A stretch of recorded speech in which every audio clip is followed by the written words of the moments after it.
No physical. Thank you.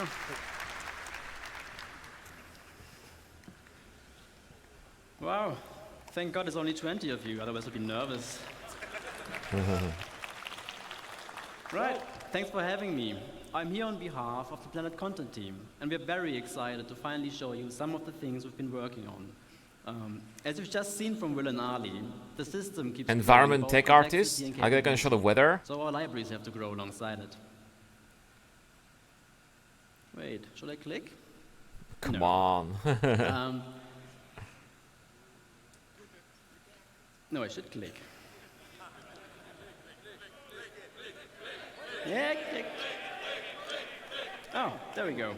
So, our goal of the content is to provide the content that the system needs to populate every corner of every planet with realistic environments. And this content is what this phase of Genesis He's is a all bit about, nervous, right? emerging It's okay. biomes.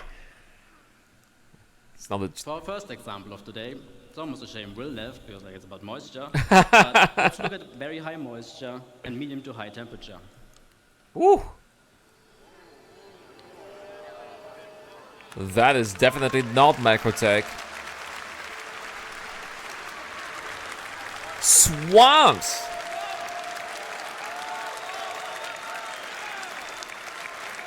Oh my god! Oh! Holy shit! I'm telling you, man, they've got Terra. They've been working on Terra, I'm sure. Oh my god. And these are white box assets? This looks looking so cool. And they've got the little water that... Oh my... I'm speechless. This is so much more better than I had anticipated.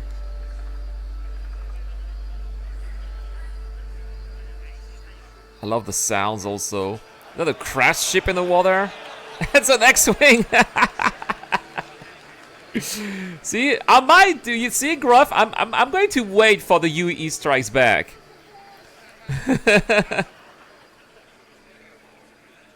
See, Gruff, you're there.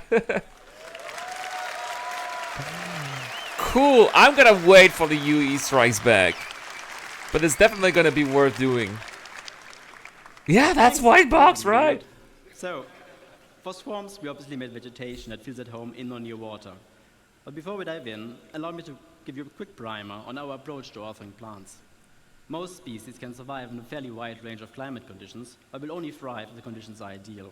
To support this concept, we author our vegetation assets to describe the full growth cycle of a species.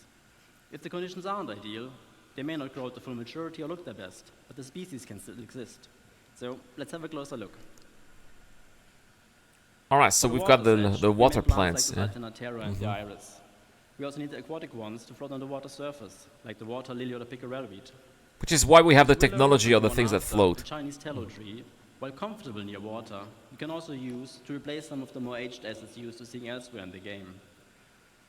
The last one, it's taking a bit longer now, but the last one, I'm gonna wait. The last one, you may not see used much in other biomes, but it's a very iconic one for the swamp, the bald cypress. Yeah, with the big roots like that, yep. Oh yeah, we gotta see what's inside the water. So, another feature we need for make a swamp experience a proper Boats. one is water interaction.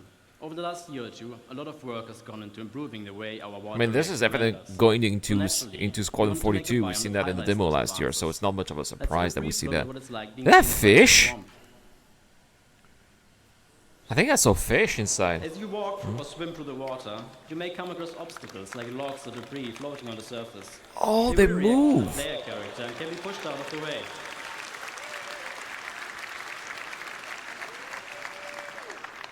We were also pleasantly surprised when we first saw how the water simulation systemically affects assets floating on the water surface, making for some really immersive moments. How big can the waves be?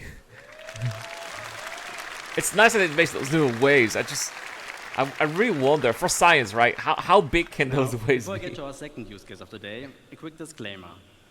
Obviously, all the things you're seeing here today we're still actively working on, but this one in particular, it's a bit early in the process. That's okay. So let's have a look at extreme object density next. With the data saying we should have high rainfall and sunlight year-round, it's the perfect condition for our next biome to appear. Weather? Is it gonna be weather? We can progress here. Jungles!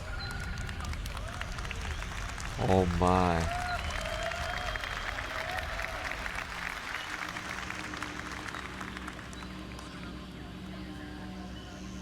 That's so perfect to hide a ship. You have a little ship that you hide in the vegetation like that.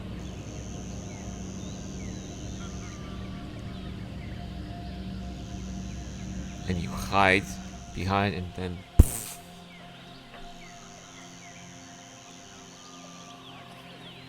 Look at all those... the way that they are blocking the sunlight with that vegetation. This is awesome. We're gonna see some fauna? No, just some dude.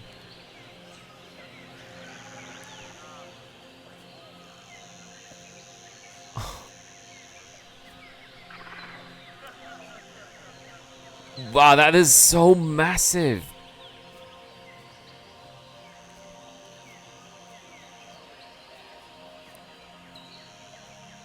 Just casually walking in the jungle. This is so cool.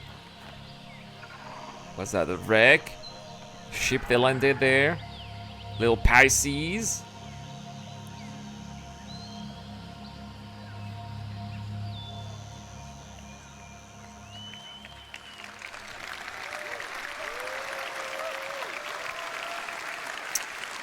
Yeah, that's very different from what we have.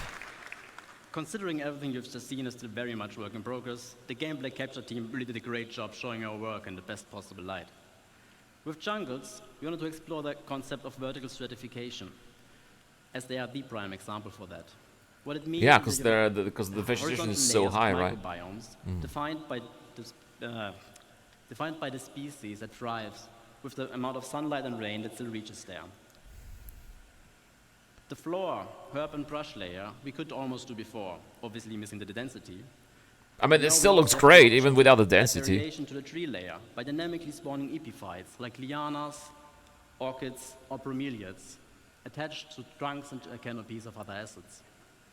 So an epiphyte is like a plant that grows on another plant, and the roots just capture the air. Right? They don't go in the soil. They just capture the water and the nutrients from the air. With this and improved density is what will finally allow us to make convincing jungles. Gruff is And still best about the part Polaris, is, right? We don't even need a lot of different species. To I think create so a too, virgin Gruff. as a canvas of a biome. They're gonna keep the Polaris till the The end. idea You being gotta that show we the can vary Polaris. what kind of forest you're in by adding or replacing the plants that visually stand out the most.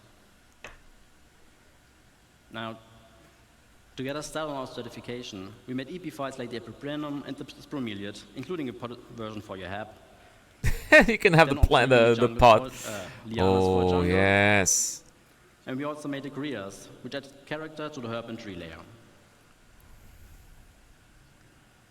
That's a For tall massive trees, amount we of decided on a trees fairly they've generic done. rubber tree, as its different growth stages serve as a nice foundation for all height levels. And that's pretty much it, what we need to make a pretty good base for jungle. And it's only gonna get better, right? That is impressive. Now, for our third and last use case, let's pretend the data indicates regular rainfall and moderate temperatures.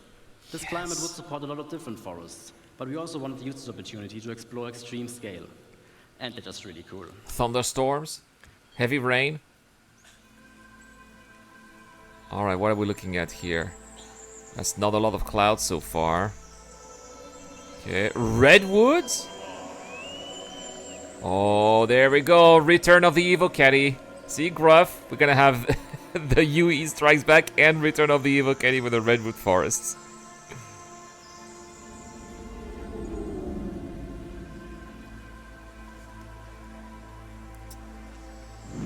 Of course they've got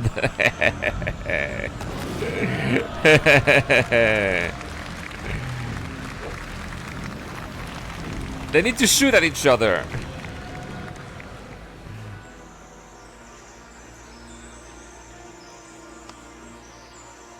Very cool.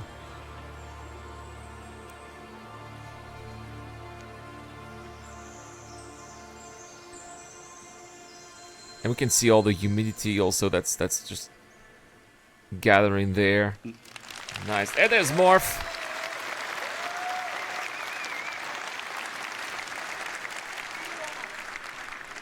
Now, for this one, we first looked at the different redwood biomes on Earth and tried to analyze what the most defining species of them are. Yeah, but what about With this alien understanding, biomes, we right? decided on the following plants to allow for a fairly universal redwood forest that will easily support variation across continents and planets. A fairly common family of species for the ground levels of all redwoods are ferns, in our case the sword fern. We also made a huckleberry variant to provide some visual density for the shrub layer.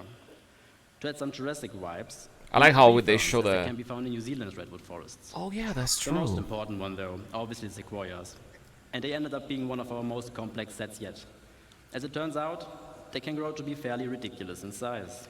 Yeah, right? It keeps going. Yeah, some of them can be as tall as a carrack. I like that they have the carrack as a scale. Now, They could have used the Polaris graph. Sorely missing is the ability to properly react to what's happening around it. The goal here is to unify all forces from all sources. Sorry for the horrible rhyme. All forces from all sources. Wind, characters and creatures, ships, explosions, and whatever else, and have the vegetation behave accordingly. Now, as part of our tech improvements, we will be implementing a GPU-based simulation that's fit for our game scale. Man. For And now, I like how we've set up everything the ferns, just we've got an plans existing around. CPU-based one to better visualize what it's And the will little feel like to patches of walk different amongst those colors, giants. so nice. Also, with the biomes on our planets now being defined by where an individual object wants to appear, you can expect a lot more happy accidents by having species invade different biomes, making for some unique locations, hopefully. Surely. Yeah, it's going to happen. Okay, nice, nice. Oh, that hasn't been rain yet.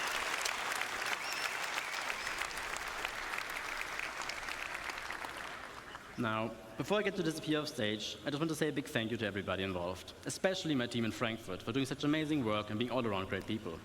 And also to all of you guys. I really hope you have a fantastic Citizencon. So far, so This good. concludes this phase of Genesis, so please welcome Ian to the stage so he can tell you all about the next one.